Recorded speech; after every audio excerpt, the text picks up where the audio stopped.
Can you imagine? Poor guy, he's been lying dead in the house for so long, it's still so hot. It was impossible to enter the house. Grigory shook his head, talking with his colleague Sergei Novikov. What a nightmare! And who discovered it? This news made a big impression on Sergei, sowing negative thoughts in his mind. Yes, the neighbor noticed that he has not been seen for a long time. Okay, on working days, everyone is at work, so they don't pay attention, but here on weekends. Everything is in the garden. Kolka also kept a garden, but there is no garden here, all the plantings have already begun to dry up. That's why the neighbor decided to go and check it out. As soon as she opened the door, she immediately felt bad and ran paw to the bushes. There was a stink. And he himself. It's better not to imagine such a thing. The whole thing swelled, flowed, the bed was soaked, flies and so on. Sergei felt nausea in his throat. It was worth imagining such a picture. And the relatives? Yes, he didn't have anyone. Parents died, there was never a wife, especially children, brothers and sisters, too. It's scary to die like this. Sergei said nothing. After this news, terrible and gloomy thoughts settled in his head. Sergei and his partner Grigory were plant growers in a private agro-industrial company. Its activities include animal husbandry, poultry farming, crop production, meat processing, feed production, commodity production, domestic and export trade. This company provided work to several towns and villages in the region. The working day came to an end. Grigory dropped Sergei off at his village and drove on, as he always did. All the way Sergei was silent, and Grisha could not understand what was wrong with his partner and why he became so thoughtful. Sergei was not very verbose before, but he was able to keep up a conversation, and now he was sitting as if he had filled his mouth with water. Grisha tried to get him to talk a couple of times, told jokes, but Sergei remained silent and thoughtful. Then Grisha did not bother him anymore.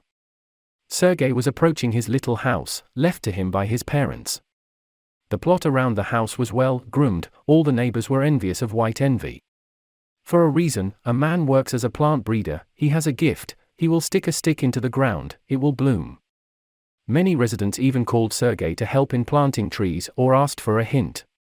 Sergei didn't mind, he was always ready to help if asked. At first glance, Sergei could be considered a soft-hearted and weak person because of his kind nature, taciturnity, politeness. But this was a mistaken opinion.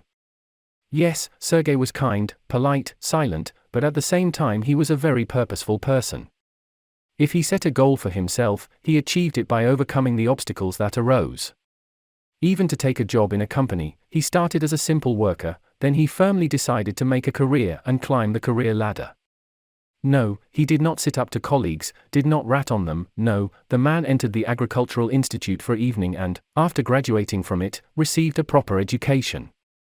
At work, he was appreciated and respected not only by his superiors, but also by his colleagues. It seemed that Sergei could always control himself, never breaks down, does not feel sad or angry, he did not even have bad habits. But it only seemed that way. There are people who keep their emotions inside: excitement, pain, anger, resentment, fear. That's what Sergei was like. After what Grisha told him, he fell into a deep reverie. After all, he was also all alone. His parents died a long time ago, his wife died of pneumonia 5 years ago, they had no children. So he was left all alone. There were some distant relatives, but they lived almost on the other side of the country and did not maintain contact with Sergei. And these thoughts about dying alone did not let the man go, and he was already almost 65 years old. The age, of course, is not so big, but Sergei began to recall articles in newspapers about the frequent cases of cancer, stroke, heart attack in the population. Everything is under attack. What if I die like this? How long will I be lying in the house? I'm only surrounded by old neighbors. Okay, I'm working now, and when I'm retired. No one will remember about me, Sergei thought, and he himself was afraid of his thoughts.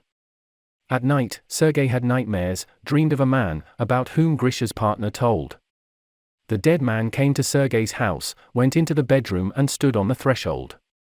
Some kind of liquid dripped from the dead man, he was all swollen, and the smell from him was such that Sergei felt an attack of nausea in his sleep. The skin on the body of the dead man hung in shreds, terrible corpse spots were visible. Sergei tried to jump out of bed and run away in his sleep, but he couldn't move. The dead man smiled, a stinking green substance flowed from his mouth. He moved towards Sergei's bed. The dead man bent over Sergei and gloatingly said, "What? Were you thinking of running away? It won't work. You're dead, and soon you'll be the same as me. No one will look for you, you will rot in your own house, on your own bed."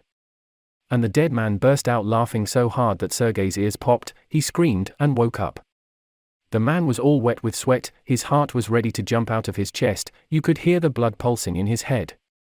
Sergei measured his blood pressure, drank the medicine, but he could not sleep anymore, and he was afraid to see this terrible dead man again and feel helpless. In the morning, the man felt broken, weak, felt nausea, dizziness, flies flashed in his eyes. Sergei decided to take a few days off and stay at home. He called to work and took 5 days off on account of the vacation. The authorities always went to meet him, let him go quietly and wished him a good rest.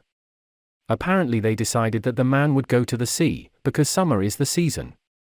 But what kind of summer is here? Sergei turned to the polyclinic, he was examined, the necessary tests were taken.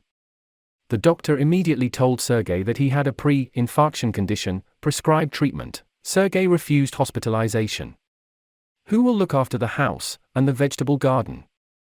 He then feeds him all winter and the beginning of spring. No. The doctor shook his head. How many such patients, for whom work, household chores are more important than their own health? It's also good that some, like Sergei, come even though they are examined and treated at home. And the rest are self-medicating, they diagnose themselves, and then they get to hospitals in a serious condition, in which doctors often can't help anything. He prescribed a treatment regimen and wrote out a prescription, also scheduled the next examination and appointment. Sergei bought all the necessary medicines, since he was not going to take a sick leave, but why? There is a whole week off, so I did not warn about the illness at work. At home, Sergei began to study in more detail all the factors of his illness, causes, symptoms, treatment.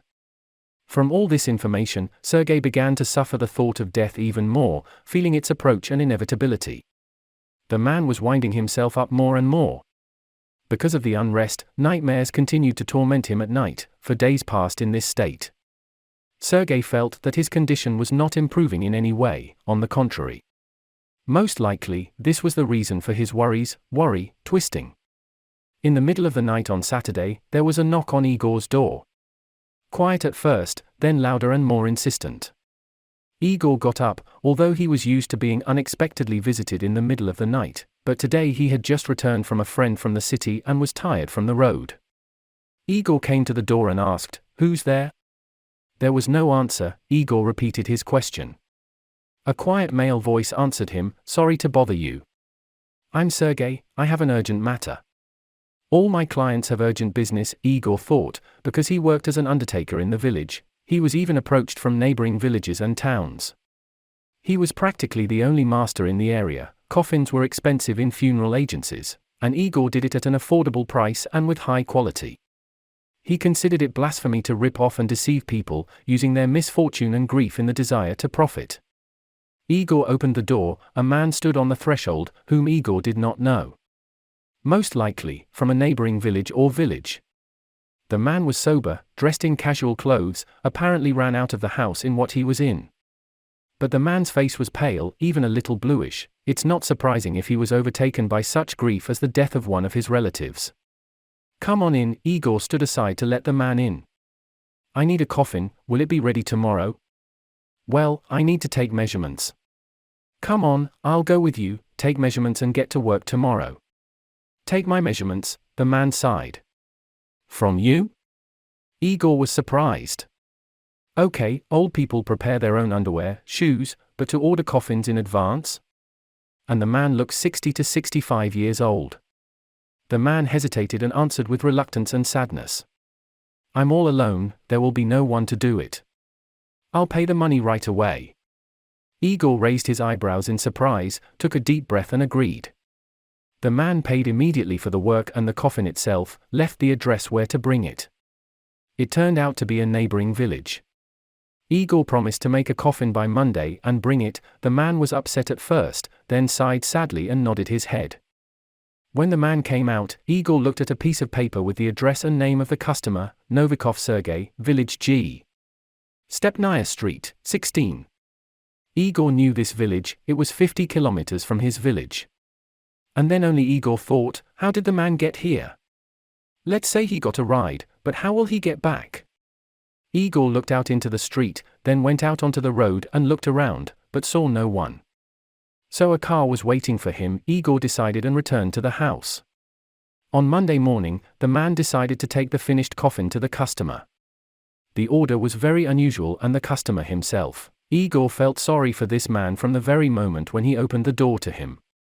A lonely, tired man who is afraid to die alone. Igor knew about loneliness, he also had no one. Igor's car stopped near the right house. The man took the coffin from the body and entered the gate. Many were at work, only a few neighbors looked at Igor with surprise and fright and crossed themselves. They did not understand why he brought the coffin to their neighbor, who had no one to die and he himself was healthy. Igor was surprised and fascinated by the beauty of Sergey's plot. Not every woman will have such a well-groomed plot. Igor went up to the porch and knocked. No one responded. Maybe he's at work. And what to do? Leave it on the doorstep? And why didn't he think that the person would be at work? But the customer agreed that the coffin would be delivered on Monday morning. Igor knocked again, the door opened a crack. The man cautiously looked into the opening and called the owner by name, no one responded. My heart sank in anticipation of trouble, and a bad feeling crept into my soul. His terrible thoughts were confirmed. Sergey was lying on the bed, and it was clear to anyone that the man had died. Igor called the police, an ambulance. The paramedic established the approximate time of death, Friday. The police wanted to blame Igor for Sergey's death, because it looked strange that he brought a ready-made coffin and found the owner's body. But the examination found that the death occurred on Friday at about 10 p.m. from a massive heart attack. Sergey's attending physician confirmed his pre-infarction condition, and Igor had an alibi for the whole Friday and half of Saturday. He was going to visit a friend in the city and stayed with him Friday and the first half of Saturday. But the police could not understand and believe how Sergey could come to Igor and order a coffin. They tried to figure it out for a long time. They already intended to send the man to a psychiatric hospital for compulsory treatment. But they changed their minds, because there were many unexplained cases in their work.